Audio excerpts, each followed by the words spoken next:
सो hello everyone, welcome back again. So आज हम इस क्लास में डिस्कस करने वाले हैं स्टैचुटरी कॉरपोरेशन के ऊपर। सो पिछले क्लास में हम लोगों ने डिस्कस किया था डिपार्टमेंटल अंडरटेकिंग। ठीक है, तो देखोगे तो डिपार्टमेंटल अंडरटेकिंग हो चाहे स्टैचुटरी कॉरपोरेशन हो, दोनों किस चीज़ का हिस्सा है? तो दोनों का दोनों पब्लिक सेक्टर का हिस्सा है, पब्लिक सेक्टर का एक पार्ट है। ठीक है, तो बेसिकली स्टैचुटरी कॉरपोरेशन होता क्या है? तो स्टैचुटरी कॉरपोरेशन एक ऑर्गेनाइजेशन है। ठीक है, और लेकिन ये ऑर्गेनाइजेशन बाकी ऑर्गेनाइजेशन से थोड़ा अलग है। क्यों अलग है? क्योंकि इस ऑर्गेनाइजेशन को गवर्नमेंट बनाती है, created by government by a special act of the parliament. इस ऑर्गेनाइजेशन को क्रिएट करने के लिए गवर्नमेंट पार्लियामेंट में एक स्पेशल एक्ट बनाती है और पार्लियामेंट में एक स्पेशल एक्ट को पास भी करती है, तब जाके वो ऑर्गेनाइजेशन क्रिएट होता है। उस ऑर्गेनाइजेशन कहा जाता है स्टैचुटरी कॉर्पोरेशंस। ठीक है, तो अगर मैं सिंपल सा लैंग्वेज में कहूँ, अगर एक लेमन लैंग्वेज में कहूँ, तो स्टैचुटरी कॉर्पोरेशन एक ऑर्गेनाइजेशन है जिसको गवर्नमेंट क्रिएट करती है स्पेशल एक्ट के थ्रू पार्लियामेंट में। ठीक है, तो जब ये स्पेशल एक्ट को बनाया जाता है तो इस स्पेशल एक्ट में ध्यान दिया जाता है कि इस ऑर्गेनाइजेशन का पावर क्या है वो भी होना चाहिए, इस ऑर्गेनाइजेशन का फंक्शंस क्या है ये भी होना चाहिए, और इस ऑर्गेनाइजेशन में जितने भी एम्प्लॉयज़ काम कर रहे हैं उनको किस रूल्स और रेगुलेशंस के थ्रू रेगुलेट किया जाए। ठीक है, और ये भी ध्यान दिया जाता है कि जितने भी गवर्नमेंट डिपार्टमेंट है उस गवर्नमेंट डिपार्टमेंट से इस ऑर्गेनाइजेशन का कैसा रिलेशनशिप रहेगा। ठीक है, तो ये इसको हम स्टैचुटरी कॉर्पोरेशंस कहते हैं। ठीक है, अगर हम एग्जांपल्स देखें तो life insurance corporation of India, LIC, life insurance corporation of India, इसको हम LIC शॉर्ट में कहते हैं। इसको ये एक स्टैचुटरी कॉर्पोरेशन का एग्जाम्पल है। फिर हम कहेंगे कि फूड कॉर्पोरेशन ऑफ इंडिया, ठीक है, FCI, ये भी क्या है? स्टैचुटरी कॉर्पोरेशन का हिस्सा है। ठीक है, अगर हम बात करें airports authority of India, AAI, तो ये भी क्या है? स्टैचुटरी कॉर्पोरेशन का ही हिस्सा है। फिर हम बात कर रहे हैं oil and natural gas corporation, ये क्या है? ये भी स्टैचुटरी कॉर्पोरेशन का हिस्सा है।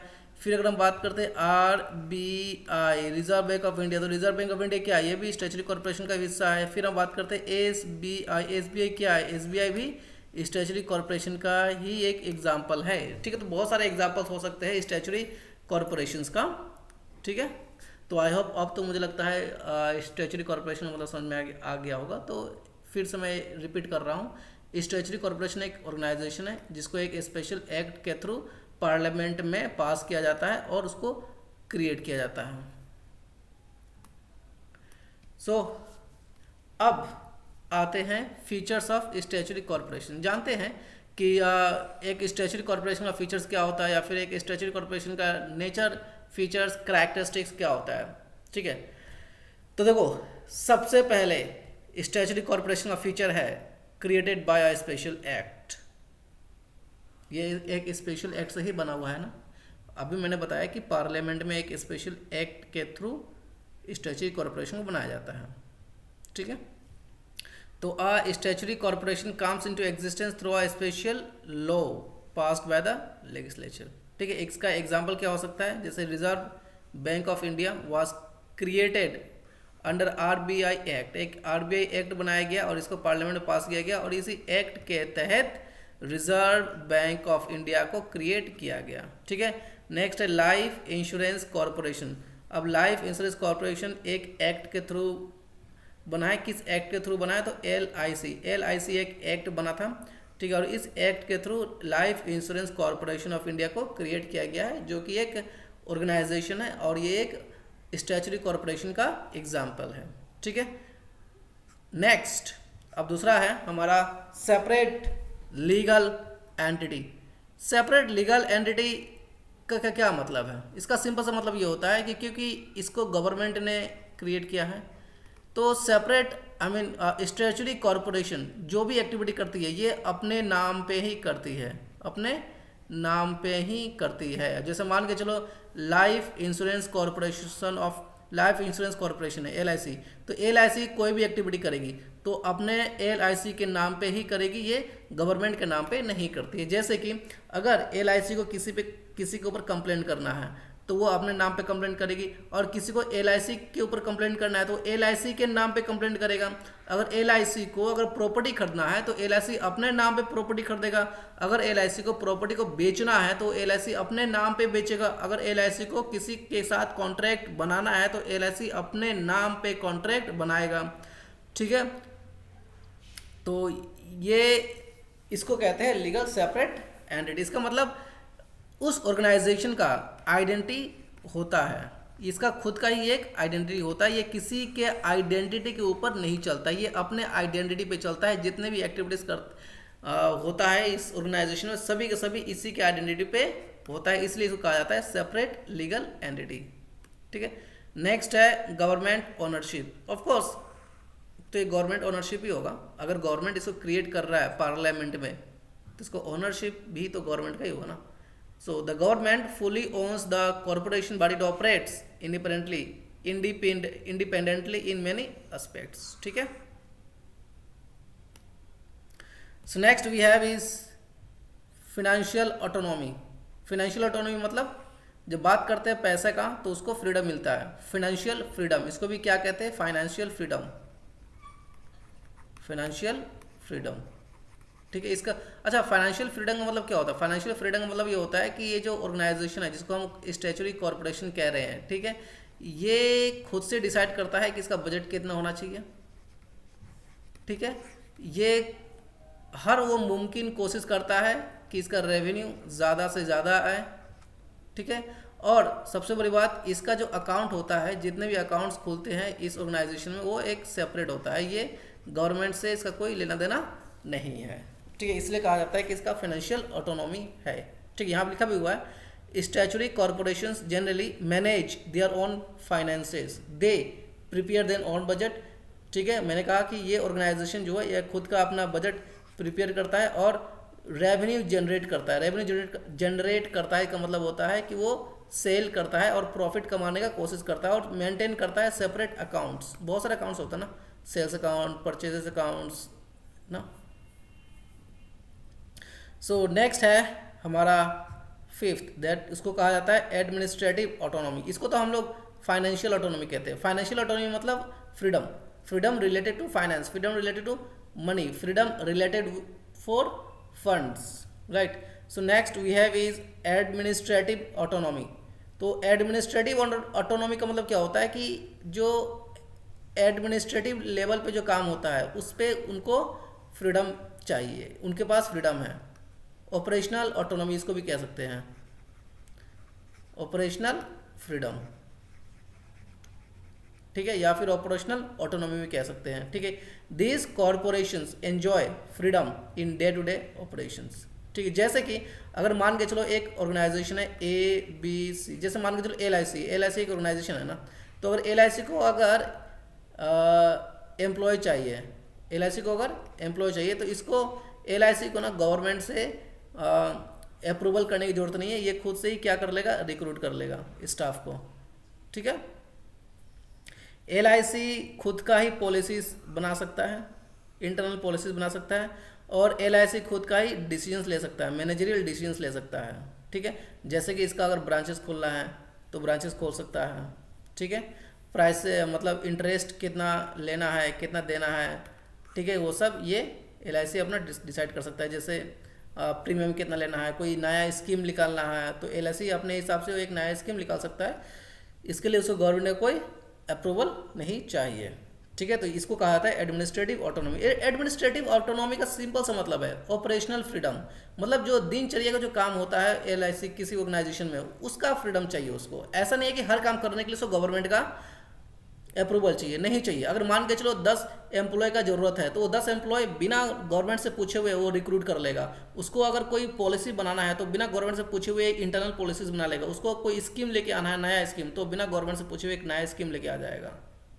ठीक है, जैसे कि RBI है, ठीक है, जैसे कि RBI है, ठीक है, तो जब RBI को इंटरेस्ट रेट बढ़ाना होता है या घटाना होता है तो वो खुद से ही RBI इंटरेस्ट रेट घटाती है, बढ़ाती है, गवर्नमेंट से सुझाव नहीं ले सकता, मतलब गवर्नमेंट इसको अप्रूव नहीं करता। गवर्नमेंट सुझाव दे सकता है लेकिन गवर्नमेंट उसको अप्रूवल नहीं करता, उसको ऑर्डर नहीं दे सकता है। नेक्स्ट है डिफाइंड ऑब्जेक्टिव्स। ठीक है, तो जितने भी जितने भी ऑर्गेनाइजेशंस क्रिएट होते हैं उनका एक ऑब्जेक्टिव होता है कि वो क्यों क्रिएट किया गया है, उसका मकसद क्या है, उसका ऑब्जेक्टिव क्या है। ठीक है, तो ये जो ऑब्जेक्टिव है, ये जो मकसद है, ये जो टारगेट है, ये गोल है, उस एक्ट में लिखा जाता है कि ये ऑर्गेनाइजेशन, ये स्टैट्यूटरी कॉर्पोरेशन को क्यों क्रिएट किया जाता है। ठीक है, इसलिए लिखा गया है its objectives and functions are clearly mentioned in the act under which it is formed. ठीक है, और लाइक देखो जैसे कंपनी, एक बात बताओ, कंपनी को कौन मैनेज करके चलता है? कंपनी को मैनेज करके चलता है बोर्ड ऑफ डायरेक्टर, ये मैनेज करके चलता है ना, बोर्ड ऑफ डायरेक्टर। और बोर्ड ऑफ डायरेक्टर में कौन होता है? शेयर होल्डर्स होते हैं। बोर्ड ऑफ डायरेक्टर में कौन होता है? शेयर होल्डर्स होते हैं। तो ठीक उसी तरह स्टैट्यूटरी कॉर्पोरेशन को भी मैनेज बोर्ड ही करता है, या फिर उसको कहते हैं board of directors. Board of directors share holders होता है। ठीक है, और ये बोर्ड ऑफ डायरेक्टर्स में जो मेंबर्स होते हैं वो अपॉइंट किसके द्वारा होता है? तो गवर्नमेंट के द्वारा वो अपॉइंट होता है कि बोर्ड ऑफ डायरेक्टर में कौन कौन लोग मेंबर बनेगा और कौन कौन लोग इस बोर्ड का हिस्सा रहेगा, ताकि जो दिनचर्या का जो जो ऑपरेशनल एक्टिविटीज़ है उसको कंट्रोल करके चले, उसको मैनेज करके चले। तो ये था फीचर्स ऑफ स्टैट्यूटरी कॉर्पोरेशंस। तो अब आते हैं merits of statutory corporation. Merits मतलब एडवांटेजेस, मेरिट्स मतलब एडवांटेजेस, इससे क्या क्या फ़ायदा होता है।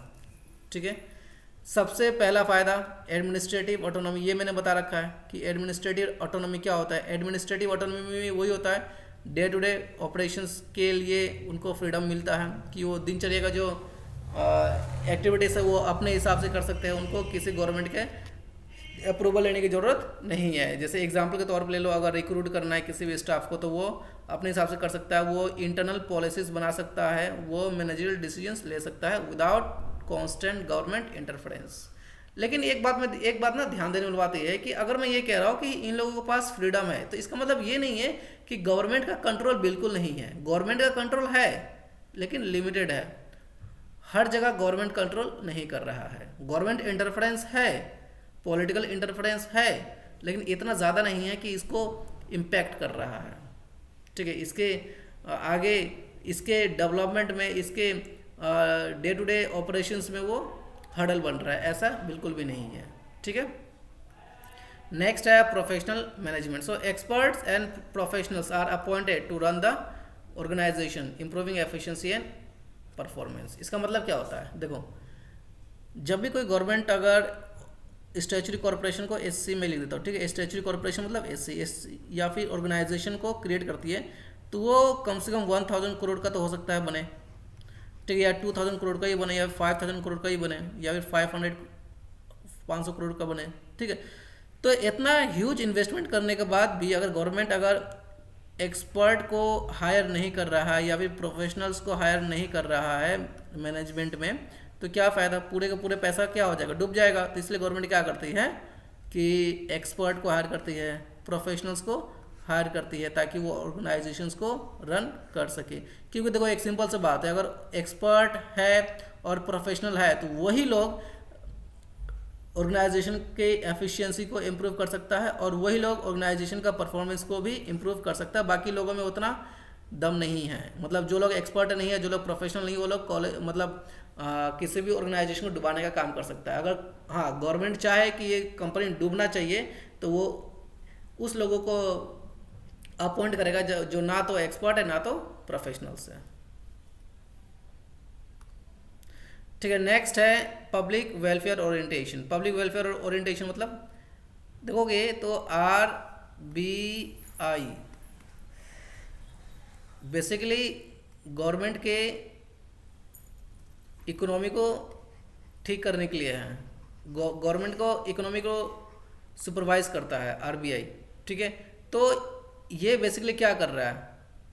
वेलफेयर का ही काम कर रहा है ना, वेलफेयर का ही काम कर रहा है। तो ये बेसिकली पब्लिक वेलफेयर के लिए होता है। जैसे तुम सब लोग अगर SBI देखोगे तो लोगों का जो ट्रस्ट है किस पे ज़्यादा है? SBI पे ज़्यादा है या फिर प्राइवेट बैंक्स पे ज़्यादा है? ऑब्वियसली SBI पे ज़्यादा है। क्यों? क्योंकि ये लोगों के लिए काम करता है। हाँ, इन लोगों में एक दिक्कत ये है कि जब भी जाओगे SBI में तो बोलेगा लंच के बाद आओ। ठीक है, हाँ ये बड़ा दिक्कत है, लेकिन काम तो करता है गवर्नमेंट, मतलब ये एसबीआई काम तो करता है पब्लिक के लिए। एक सबसे बड़ा अच्छा एक चीज़ पता है क्या होता है इसमें, ये होता है ना कि लोगों को ना एक ट्रस्ट होता है कि हाँ अगर कंपनी डूब भी गई ना तो मेरा पैसा नहीं डूबेगा, क्योंकि सरकार पैसा दे देगी। ये एक ट्रस्ट है गवर्नमेंट पे, लोगों का इस ऑर्गेनाइजेशन पे, ठीक है। तो इसलिए हम कहते हैं कि पब्लिक वेलफेयर ओरिएंटेशन है, ठीक है। यहाँ लिखा हुआ है the main goal is to serve public interest rather than just earning profits, ठीक है। नेक्स्ट है continuity and stability. Continuity and stability का मतलब होता है कि इस ऑर्गेनाइजेशन में अगर कोई बोर्ड ऑफ डायरेक्टर है तो बोर्ड ऑफ डायरेक्टर का कोई मृत्यु भी हो जाता है तो भी ये कंपनी चलता ही रहेगा, बंद नहीं होगा। मान के चलो गवर्नमेंट चेंज हो गया, मान के चलो अभी एक गवर्नमेंट है उसका नाम ABC है, ठीक है, चेंज होके DEF एक पार्टी है वो आ गया, अभी एक पार्टी है उसका नाम है ABC, वो गवर्नमेंट में है। नेक्स्ट 5 साल बाद चेंज हो गया DEF, ठीक है, वो DEF एक गवर्नमेंट आ गया, तो ऐसा थोड़ी ना होगा कि वो RBI को बंद कर देगा या SBI को बंद कर देगा, चलता रहता है, गवर्नमेंट चेंज होता है फिर भी चलता है, ठीक है। नेक्स्ट है सेपरेट लीगल एंटिटी। तो सेपरेट लीगल एंटिटी के बारे में तो मैंने अभी बताया ही है कि स्टैट्यूटरी कॉर्पोरेशन हर काम अपने नाम पे करता है। उसको कोई सामान खरीदना है तो अपने नाम पे खरीदेगा, आप सामान बेचना है तो अपने नाम पे ही बेचेगा, किसी के साथ कॉन्ट्रैक्ट करना है तो अपने नाम पे ही करेगा, किसी के ऊपर FIR दर्ज करना है तो अपने नाम पे करेगा, किसी को स्टैट्यूटरी कॉर्पोरेशन पे अगर केस करना है तो उसी के नाम पे करेगा, है ना। इसी को कहा जाता है सेपरेट लीगल एंटिटी। तो ये था मेरिट्स ऑफ स्टैट्यूटरी कॉर्पोरेशंस। सो अब आता है demerits of statutory corporation. Demerits मतलब क्या होता है कि डिसएडवांटेजेस, इसमें खामियां क्या क्या है। तो अभी मैंने बताया कि हाँ इसमें गवर्नमेंट इंटरफेरेंस होता है, इसमें पॉलिटिकल इंटरफेरेंस होता है, क्योंकि ये पॉलिटिकल, देखो क्योंकि ये गवर्नमेंट इसको क्रिएट करती है तो गवर्नमेंट का इंटरफेरेंस कैसे नहीं होगा, कम होगा, लेकिन है तो जरूर, ठीक है। यहाँ पे वही बात लगा, in practice political influence can still affect decisions and reduce efficiency. Next है lack of accountability. Lack of accountability का मतलब क्या होता है, क्योंकि too much autonomy, too much freedom may lead to weak control and misuse of power और resources. देखोगे तो जहाँ जहाँ गवर्नमेंट ऑर्गेनाइजेशंस है उनका काम करने का तरीका ना बहुत लूज है, बहुत ढीले लोग हैं, वो लोग काम ठीक से करते नहीं है, बहुत लूज है, काम ठीक से नहीं करते गवर्नमेंट एम्प्लॉयज लोग, तो इसी को कहा जाता है लैक ऑफ अकाउंटेबिलिटी। अच्छा काम क्यों नहीं करते, क्योंकि उनको ऑटोनॉमी बहुत मिला, उनको फ्रीडम बहुत ज़्यादा मिला, इसलिए हम लोग देखोगे तो बिहार में या फिर इंडिया में कोई भी आदमी अगर गवर्नमेंट एम्प्लॉय है उनका एक अपना ही रुतबा है, अपना ही एक औरा है, बहुत रिस्पेक्ट मिलता है। तभी तो देखते होगे ना कि बिहार में बहुत सारे लोग ऐसे भी हैं जो 1-2 लाख रुपए एक आदमी कमा रहा है महीने में, वो प्राइवेट कंपनी में नौकरी करके, उसको उतना रिस्पेक्ट नहीं मिलता है। लेकिन एक पियोन है जो 30,000 रुपये 25,000 रुपये महीने कमाएगा, अगर वो गवर्नमेंट एम्प्लॉय है तो उसको बहुत रिस्पेक्ट है। तो क्यों है, क्योंकि वो उसको पता है कि अगर ये काम नहीं भी करता है तो उसका नौकरी नहीं जाएगा। क्यों, क्योंकि ऑटोनॉमी इतना ज़्यादा है, फ्रीडम इतना ज़्यादा है, काम करो ना करो सैलरी टाइम पे आएगा। इसलिए लोग चाहते हैं कि थोड़ा गवर्नमेंट एम्प्लॉय कर ले, क्योंकि आलसी लोग हैं, जो लोग आलसी है क्या करें, गवर्नमेंट एम्प्लॉय कर लेंगे वो लोग। नेक्स्ट है रिजिड स्ट्रक्चर। रिजिड स्ट्रक्चर मतलब since they are created by law so making changes requires amending the act which is time consuming। so अगर ऑर्गेनाइजेशन के स्ट्रक्चर में, अगर ऑर्गेनाइजेशन में कुछ भी चेंजेस लेकर आना है तो ये तभी मुमकिन है जब वो लोग एक अमेंडमेंट लेकर आएगा पार्लियामेंट में और उसको पार्लियामेंट में पास करेगा, जो कि बहुत टाइम कंज्यूमिंग है, ठीक है। तो इसलिए कहा जाता है स्ट्रक्चर जो उसका रिजिड है। नेक्स्ट है इनएफिशिएंसीज एंड ब्यूरोक्रेसी, ठीक है। इनएफिशिएंसी का मतलब क्या है, देखो ऐसा नहीं है कि जो एम्प्लॉय है वो इनएफिशिएंट है, ऐसा नहीं है, एम्प्लॉयज तो बहुत एफिशिएंट है लेकिन काम इनएफिशिएंसी की तरह करता है, काम ऐसा करेगा कि लगेगा कि वो लोग इनएफिशिएंट है। समझ में आ रहा है क्यों, क्योंकि कंपटीशन बहुत कम है। क्योंकि मैं बेसिकली अगर देखोगे तो रेलवे सेक्टर है, रेलवे सेक्टर क्या है, उसमें क्या है, मोनोपोली है गवर्नमेंट का। अगर रिजर्व बैंक ऑफ इंडिया का बात करें तो रिजर्व बैंक ऑफ इंडिया का क्या है, खुद का अपना एक मोनोपोली है। और बात करें एसबीआई का तो एसबीआई का तो खैर मोनोपोली नहीं है, लेकिन हाँ वहाँ पे भी बहुत सारे ब्यूरोक्रेसी है, इनएफिशिएंसीज है, ठीक है। तो some corporations become slow and inefficient due to lack of competition and internal red tape. ठीक है। नेक्स्ट है लिमिटेड प्रॉफिट मोटिव। अभी मैंने बताया कि इनका मोटिव क्या है, सोशल वेलफेयर। इनका मोटिव क्या है, सोशल वेलफेयर। अगर मैं ये कह रहा हूँ कि स्टैट्यूटरी कॉर्पोरेशन का मोटिव सोशल वेलफेयर है, इसका मतलब ये नहीं होता है कि ये लोग प्रॉफिट नहीं कमाता है। प्रॉफिट तो कमेबे करेगा, जब तक प्रॉफिट नहीं कमाएगा तब तक ये लोग को ऑर्गेनाइजेशन चलबे नहीं करेगा। अगर मान के चलो एम्प्लॉय को सैलरी देना है तो कहाँ से देगा, तो इसी प्रॉफिट से तो देगा।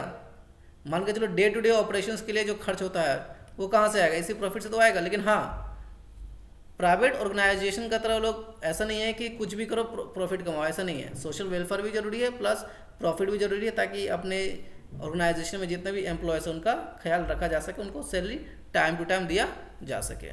ठीक है, तो ये था हमारा डीमेरिट्स ऑफ स्टैट्यूटरी कॉर्पोरेशंस। तो हम लोगों ने बहुत स्टैट्यूटरी कॉर्पोरेशन के बाद जाना है, और मुझे लगता है कि जितने भी मैंने एक्सप्लेनेशन किया वो सभी को समझ में आया होगा। तो आज के लिए बस इतना ही। Bye bye.